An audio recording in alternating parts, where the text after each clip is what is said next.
unanimous.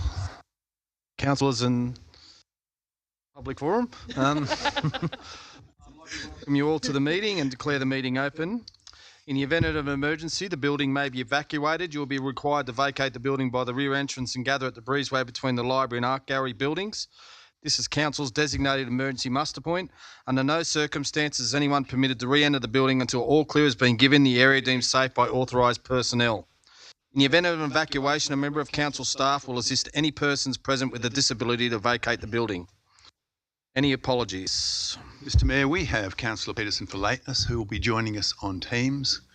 Councillor Duffy is trying to join us from afar. Maybe an apology, depending on reception. I have a mover that way. Thank you, Councillor Whitten. Seconded by Councillor Floyd. All those in favour? Against? Carried. This council meeting is being live streamed and recorded. By speaking at this council meeting, you agree to be live streamed and recorded. Please ensure that if and when you speak at this council meeting that you ensure you are respectful to others and use appropriate language at all times. Orange City Council accepts no liability for defamatory or offensive remarks or gestures made during the course of this council meeting.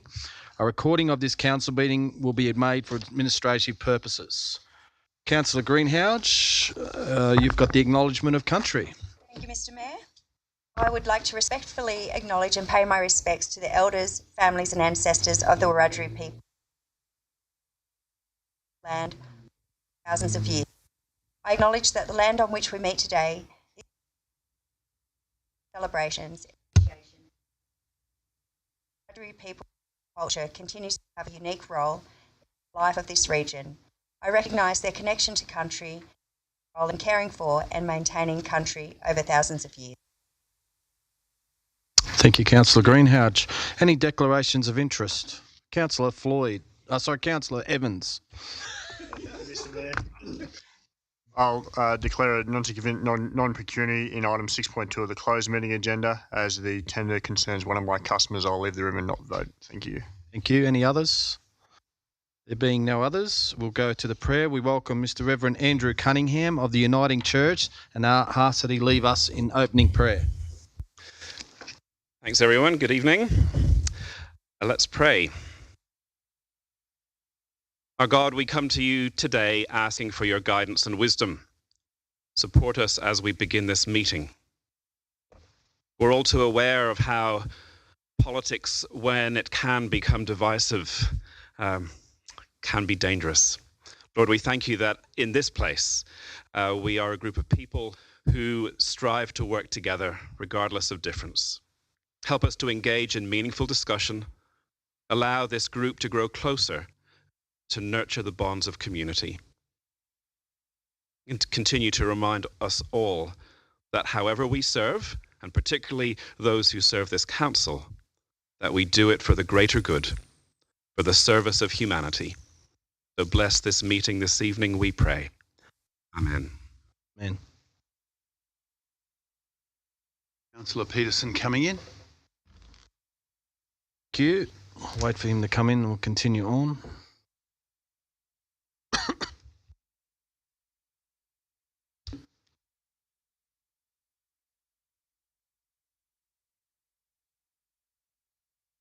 Yeah. Can you hear us, Councillor Peterson? I can. Apologies for being away on family holiday. All good. We'll move on. There's no mayoral minutes. There's no open forum. Confirmation of minutes of the previous meeting. Can I have a mover? Thank you, Councillor Whitten. Seconded by Councillor Floyd. All those in favour? Against? Aye. Carried. So we're going to have to hear Councillor Peterson. You can't see you, Councillor Peterson. Of course. Yes, I'm in favour. Yep, thank you. No notices of motion. We'll move on to general reports, recommendations and resolutions from the policy committees. Can I have a mover? Thank you, Councillor Greenhalgh. Just seconded by Councillor Power. Got a matter arising, Mr Mayor? Yep. Just in item 5 there, page 31, item 2.1, Environmental Sustainability Committee minutes. Has me down as voting for when I actually voted against that one. If you could possibly get that changed, please. Thank you. Noted. Any other 31, sorry. Any other speakers? There being no other speakers, I'll put the motion. All those in favour? Against? Carried. Aye. 5.2 advisory report, Redmond Place. Moved by Councillor Mallard, seconded by Councillor Whitten. Any speakers? There being no speakers, I'll put the motion. All in favour? Unanimous. Oh, hang on. Aye.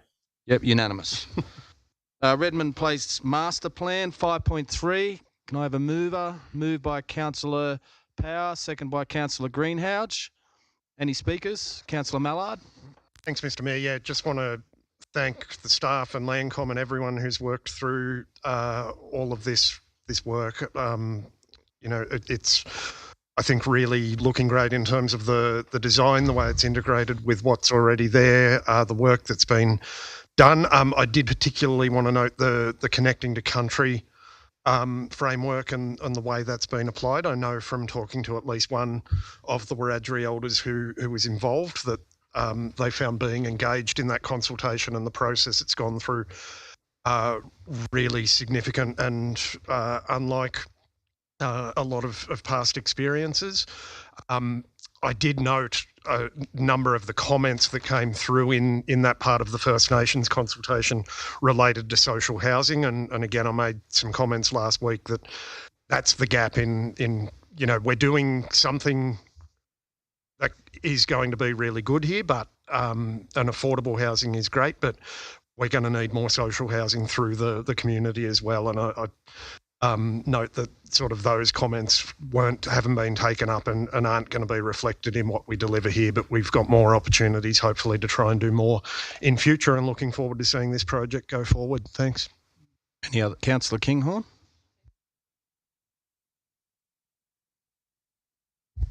Mike. The dodgy one this week. Okay. All right. I agree. It's a lot of work in this, and it's being done in such a way that it's not just a tokenistic ad housing exercise, but a genuine attempt to make it an attractive place to live. There's a thoughtful mix of different housing types, recreational areas, and logical street placement. It's community focused, healthy and inclusive, and I think that's really good. I don't know what a pocket park is, though. That was in there somewhere. If the director could tell me that, I would like to know. I imagine it's just a small park, but I've never heard the term, and I would like to understand it. And also to acknowledge that Director Hodges has pointed out that we will be on the client side of the desk this time, and I think that's probably good in lots of ways. Through you, Mr. Mayor. Yes, you're exactly right, Councillor. Pocket Park is just a little tiny park arises. So we'll go through all the details as the final designs go through to work out exactly where all our parks and wetlands will be. But potential pocket parks are there, but it's the key things being a good place to live. Thank you. Any other speakers? Councillor Power. Yeah, thank you, Mr. Mayor. I also want to just echo Councillor Mallard's commentary in relation to the First Nation people. I mean, I was first aware that they were the organisation were connecting with the Wiradjuri people, and Uncle Neil and all of the elders were very much excited as we met outside the Redmond Park hangar there, and we just started to discuss, but also the ongoing continuous consultation by an Indigenous organisation that was based in Sydney that also spoke with me and all of the other elders, and to have that feedback, you're having consultation, you're having communication that has taken the community forward, especially in that area there, sir, because it is around that social housing, as what Councillor Mallard had already mentioned, and it's just I just think the process so far has just been amazing, and I appreciate everybody's work, including Orange City Council staff. Thank you, sir. There being no other speakers. Oh, sorry, Councillor Greenhalgh. Thank you, Mr. Mayor. Yeah, I'd just like to echo that. I think this is going to solve all our problems. It's a wonderful place to start. And our biggest frustration from all of us is going to be the time that it takes to implement, but that's out of our control, and we'll just go through the process. But yeah, thank you to the staff, and it's an exciting thing for our town, so I look forward to seeing it. Any other speakers? There being no other speakers, I'll put the motion. All in favour? Aye. Against? Carried. 5.4, Statement of Investments on page 1559, moved by Councillor Mallard, seconded by Councillor Kinghorn. Any speakers? Councillor Kinghorn? Yeah, just my usual observations, but we did, as it points out in this, it was reviewed at the target benchmark was reviewed at the ARIC meeting as part of a broader review of council investment policy. So it is improving, and I'm pleased to see that. Thank you. Any other speakers? There being no other speakers, I'll put the motion. All in favour? Aye. Against? 5.5, Lord's Place South Independent Review. Can I have a mover? Thank you, Councillor Kinghorn, seconded by Councillor Floyd. Councillor Kinghorn.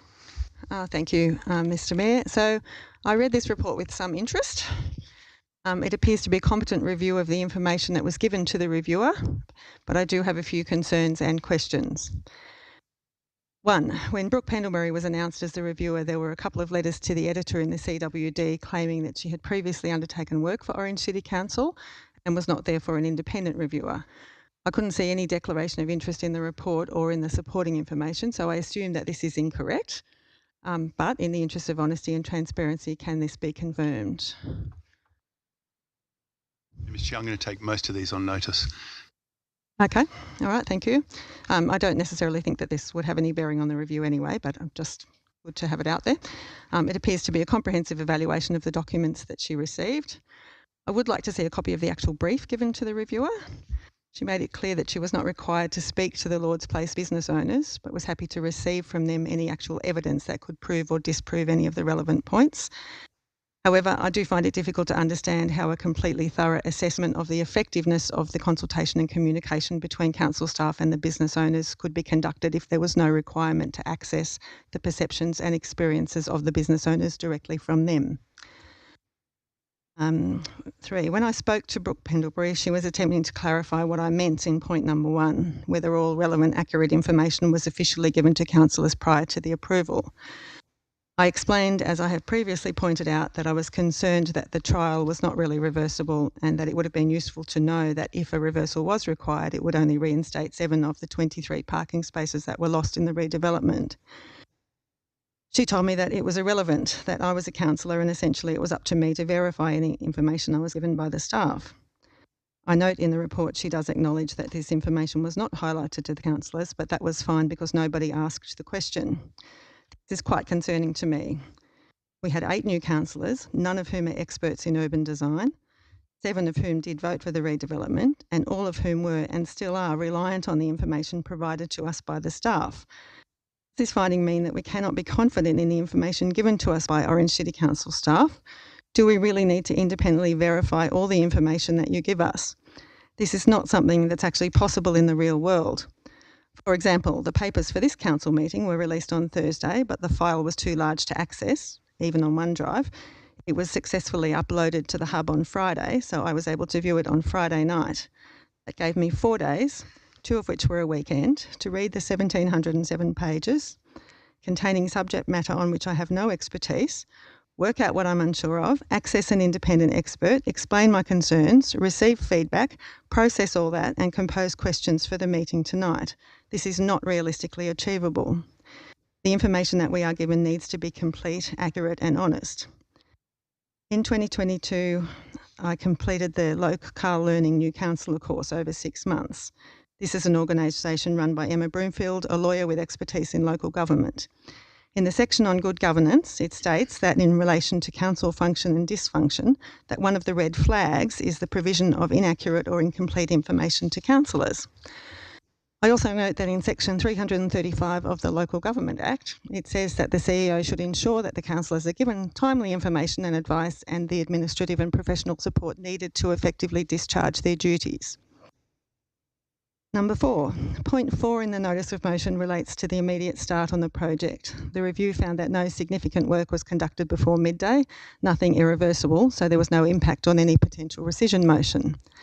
This does highlight, however, how important it is in this context to know if something can be reversed and the degree to which it can.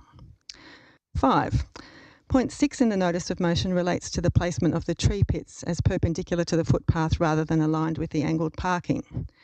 The reviewer has found that the concept plans did show them as perpendicular, and I can now see that they are perpendicular on the image, although it does look angled on the western side because the ground around the tree pits is coloured with a similar green to the trees, and that is angled. It also clearly states on page 1596 of our papers and page 12 of the review document that the new trees will be planted on an alignment similar to angled parking. This limits the loss of parking spaces. This was either missed by the reviewer or not considered to be important, even though it was the basis of point 6. Point 7 relates to internal reviews. The reviewer states that she is not sure what this means, page 56 of the review. I would have been happy to have been asked what I meant and had previously conveyed that message to the reviewer by email. What I meant was quite simple. Do we have an internal system in place to ask, in this case, A, how did this happen? B, what went wrong? C, what would we do differently? According to the review documents, everything was pretty much perfect and our systems and protocols were followed appropriately. However, before we are tempted to either use this report for political purposes or to be consumed with smug satisfaction, perhaps we can remind ourselves that this project was not successful. It's not okay to waste such a large sum of public money, and if indeed there were no failings in our systems, we really need to review the systems. Thank you for organising the review, and I hope it was able to deliver some opportunities for honest reflections and that some lessons were learned. Thank you. Thank you. Any other speakers? Councillor Floyd. Thanks, Mr. Mayor. I just wanted to know, I didn't see it in here anywhere, but did Ms. Pendlebury actually come to town, or was this all prepared basically in Sydney or wherever she resides? I'll take that on notice too, Mr. Chair. I'll take all these questions on notice given the nature of the inquiry. Thank you. Councillor Miletto. Thank you, Mr. Mayor, and with all due respect to Ms. Pendlebury, I was aware that she had been engaged because the CEO did tell us, and back then I had the opportunity. I knew that she'd done work, and the CEO, to his credit, told us that she'd done work for council before. So I would have thought that at that point in time, and excuse for my voice, I have bad asthma. I was aware that if I had any concerns, they should have been raised back then. That was just a matter for myself. Looking at the report, I was being a factual investigator myself. I was quite impressed by the report and the detail that it went into. I was interested to see what the comments were, whilst I don't totally agree with all the issues. Some of the language which was used it can be taken either way. So, but that's the way she wrote a report. Just with regards to the report itself, with the word no significant concern, this doesn't mean that there weren't any concerns, that she indicated she had no significant concerns. So I would have liked to have known what the less than significant concerns were. What also concerned me was that the visits to your website, and out of 42,000 people in Orange, and there's more within the community, there were only 786 visits, and that accounts for less than 1% of our community. So I'm just wondering in the future or for next council whether we can look at that and see how we can engage with the community a little bit better. When we look at the social media posts, there were 10,000 people who read the article, and there's also 1,700 engaged with the post. Out of those 1,700, there was only 40 comments made, which equated to 25 individuals. So again, out of 42,000 people, we have this really low number. So again, it goes back to my point, how to engage with the community better. I think the report in itself was comprehensive, but if it did tell me one thing, whether we like it or not, it showed me that as councillors, we need to, it's incumbent of councillors to see and understand as much detail and ask more questions as we can. And I think whilst we may not be totally happy with the report in some areas, I think there are, and that was the purpose of this investigation, was to get some learnings from that. And what I've learned from that is that sometimes we can't just assume things, and that's what the author says. You know, she assumed that we knew things, and we assume that there's evidence which has been provided to us, which probably wasn't the way we understood it. What I did take out of it also was that the council were in that workshop in Lord's Place for approximately 6 months, and well after it had started. So, excuse me. I think that was, a good opportunity for people to engage with council about the progress of it, because it didn't stop until I think it was March 2023. So I think there needs to be some learnings from that, and I think sometimes if you get green ticks for everything, I think that's not a positive either. So yes, there are some red crosses there, but that goes for everybody. Sometimes I don't think that's a bad thing either. Thank you. Councillor McDonald.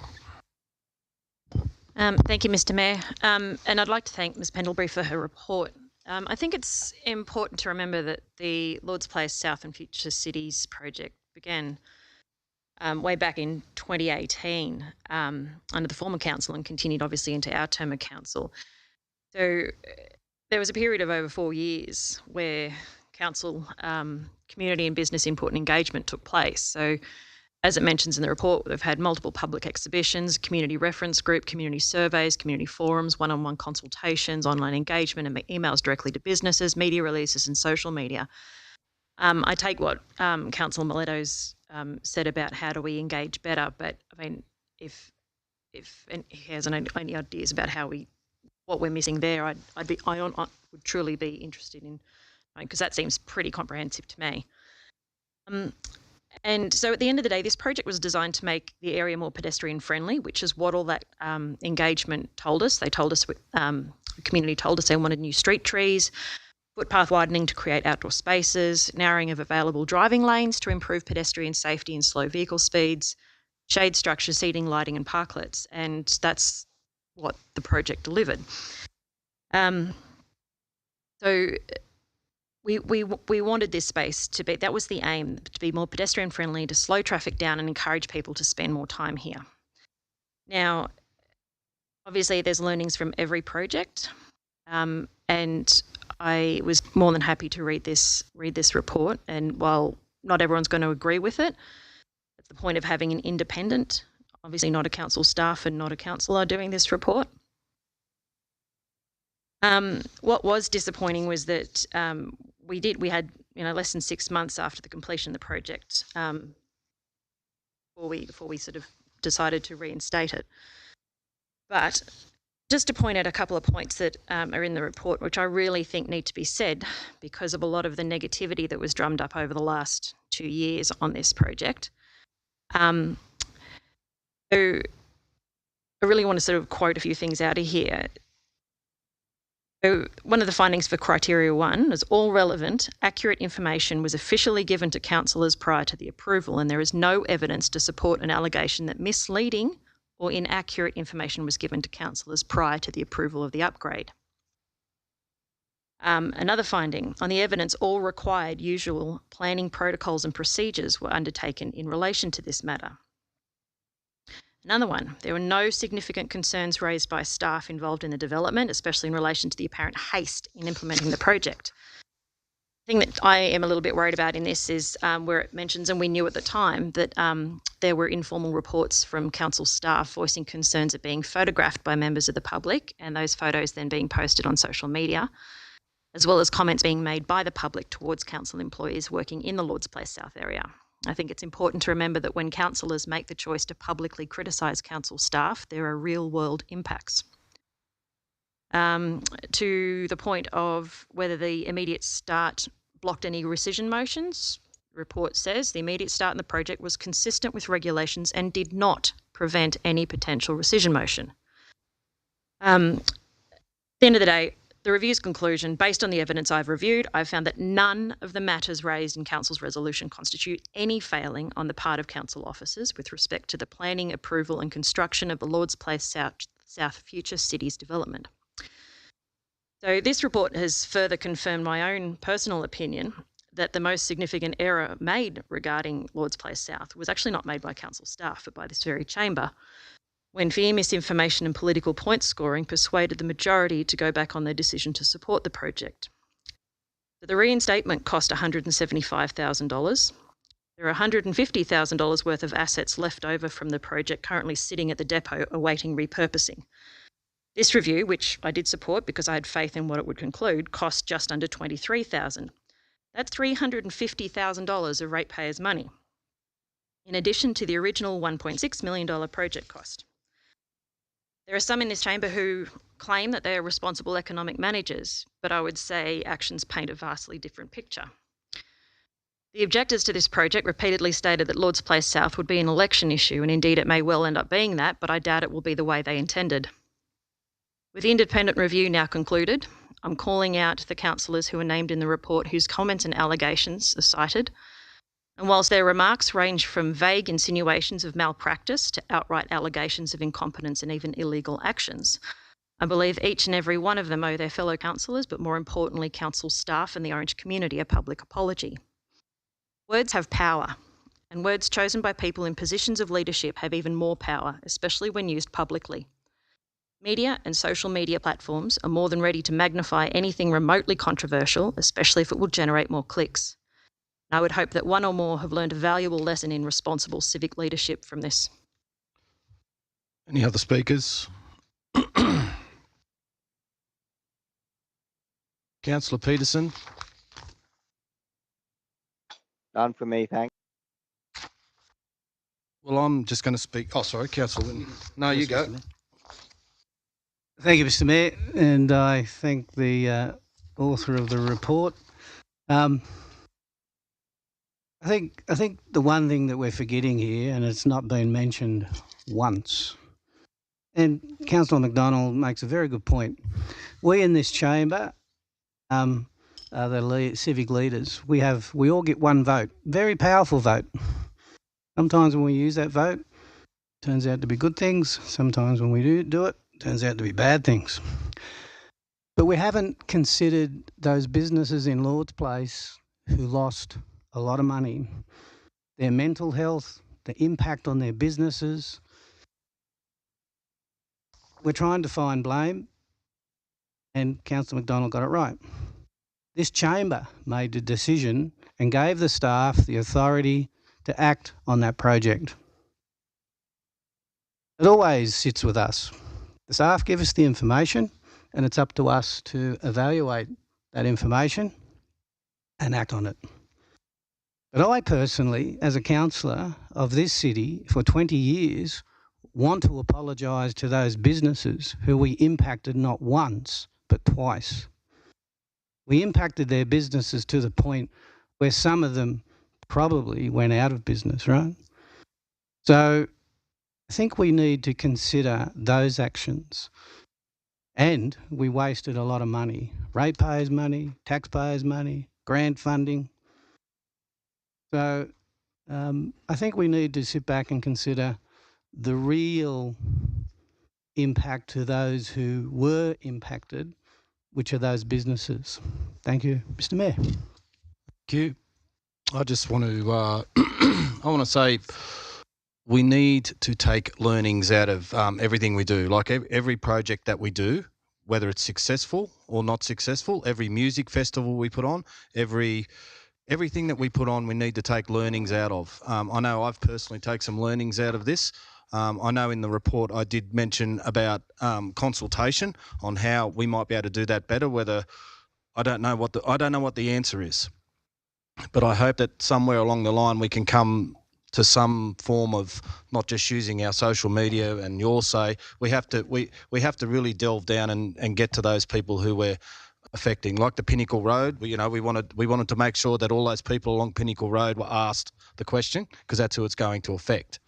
So I know there was consultation. I get all that, but I think we need to try and dive deeper into that consultation. I don't know, as I said, I don't know what the answer is, but I've taken some personal learnings out of this, and that's what I'll say.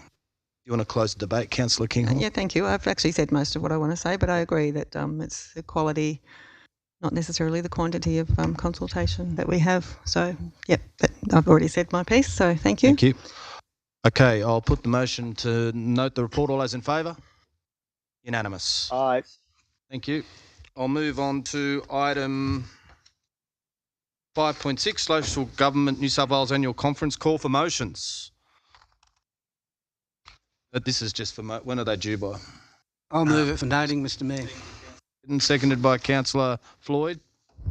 We've got a Mr CEO. Sorry, Mr Chair, we've got a little bit of time. We've also got Councillor Duffy, who's always interested in this one, so we'll reach I think out to Councillor him as Mallard well. was talking about a motion last Yeah, week. I'll have a housing one that I'll do. So yeah, Clarify. just let me know the time frame. We need to include it in a report back to the 6th of August so you can agree on it. So that time frame, there's to me next Thursday. Wow, that's not much time.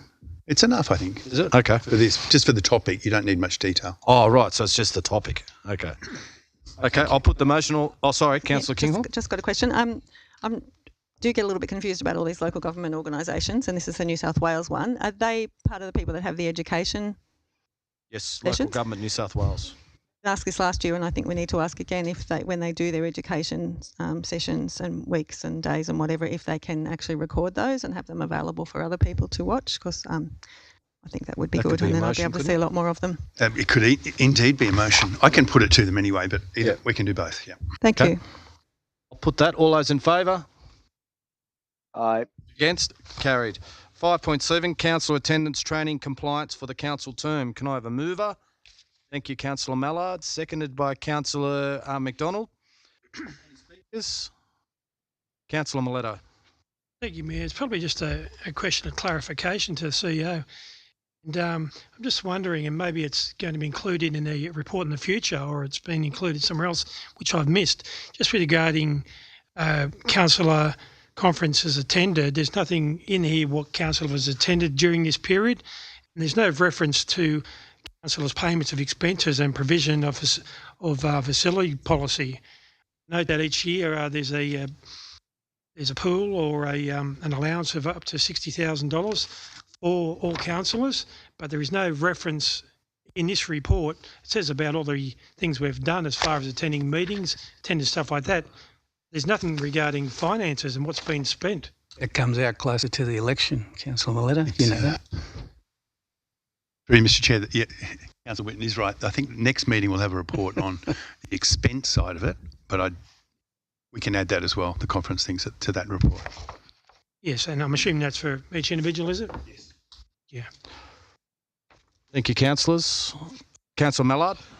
Thanks, Mr Mayor. Just wanted to mention, given that consultation has come up a bit in the context of the Lord's Place discussion, would note the training I did that's mentioned on page 1659, community and stakeholder engagement, which was a Local Government New South Wales organised one. It was only a very short course, but gave a bit of an introduction to the IAB2 framework, which I know the report made reference to as well, that had some good sort of brainstorming and thinking about how you could do different types of consultation. So that could be a good one for anyone who's back in the next term. Thank you, Councillor Mallard. There being no other speakers, I'll put the motion. All those in favour? Mr Mayor. Sorry. Note, under understanding local government finances, I'm not down there as having attending that course when I did. If that needs to be an amendment, we're happy just to note that down. Sweet, thank you. There being no other speakers, I'll put the motion. All those in favour? Aye. Against? Carried. 5.8, extension of lease area Orange Croker. I'll move that from the chair. Seconded by Councillor Miletto. Any speakers? There being no speakers, I'll put the motion. All those in favour? Aye. Against? Carried. Number 5.9, event sponsorship application. Moved by Councillor McDonald, seconded by Councillor Evans. Any speakers? There being no speakers, I'll put the motion. All those in favour? Aye. Against? Carried. The Chief Executive Officer will now advise the Council if any written submissions have been received relating to any item advertised for consideration by closed meeting of Orange City Council. We have had no such submissions, In Mr. accordance Chair. with the Local Government Act 1993 and the Local Government General Regulation 2021, in the opinion of the CEO, the following business is of kind referred to Section 10A2 of the Act and should be dealt with in a confidential session of council meeting close to the press and public. 6.1 National Local Government Housing Summit. Nominations for council attendance is classified confidential under provision of Section 10A2F relating to F matters affecting the security of council, councillors, council staff or council property. 6.2 F4244, the provision of security services, and 6.3 proposed easement through council-owned land, lot 22 DP 1212446 Shirley Road, are both classified confidential under the provision of Section 10A2C relating to information that would be, if disclosed, confer a commercial advantage on a person with whom the council is conducting or proposes to conduct business. And 6.4 submission reduction 16th of July 2024 is classified confidential under the provision of Section 10A2E relating to information that would be, if disclosed, prejudice the maintenance of law. Can I have someone move that we go into closed? Thank you, Councillor McDonald, seconded by Councillor Powell. All those in favour? Aye. Against? Carried.